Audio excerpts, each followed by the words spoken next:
make to order versus make to stock.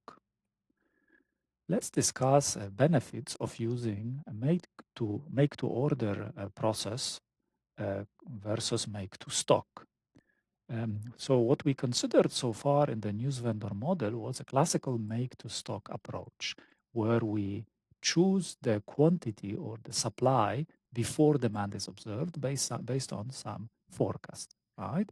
And because the forecast is often imperfect, right, we often have a significant mismatch between supply and demand. We can manage this mismatch, we can minimize it, right? We can try to maximize profit and minimize the mismatch cost. However, we cannot avoid the right if unless forecast is perfect.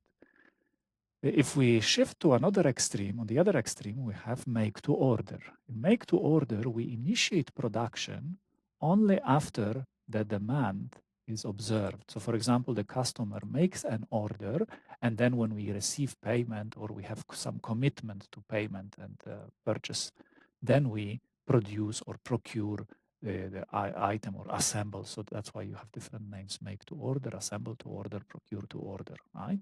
This kind of approach can eliminate the mismatch, right? We first of all, we will have no leftover inventory because we never produce unless there is demand, right? So there will be no discounted sales.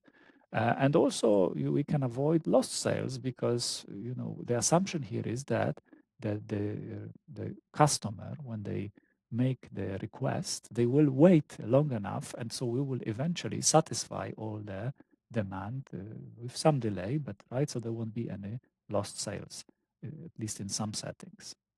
And so products that have high mismatch cost, and if you recall from the previous topic, those that have low critical ratio and high demand variability, high CV, coefficient of variation, those products, especially those products, right, with high mismatch costs, could benefit considerably from switching from make to stock to make to order. And indeed, some companies do switch to make to order.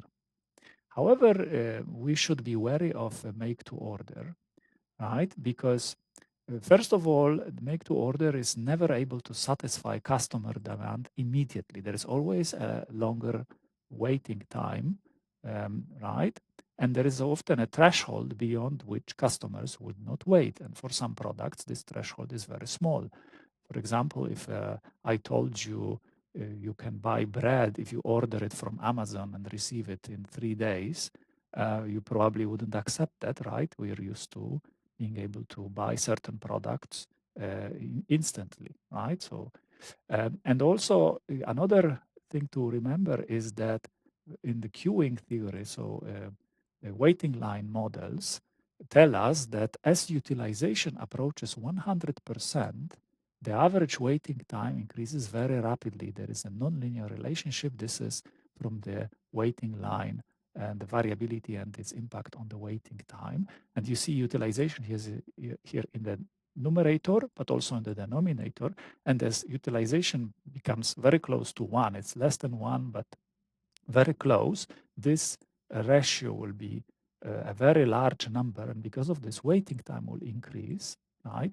And then if the waiting time becomes unacceptable to customers, then we might actually start losing some demand, right? So in order to have reasonably short waiting time, you have to operate with utilization smaller, sometimes even much smaller than 100%. So in fact, we will not eliminate the mismatch cost, but there will be a different reason for mismatch cost.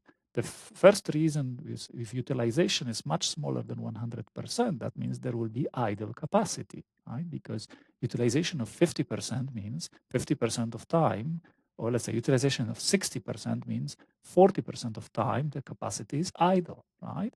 And also we might have some lost sales due to customers who are not willing to wait, right? They might go to another provider where they can have the product instantly or at much shorter waiting time, right?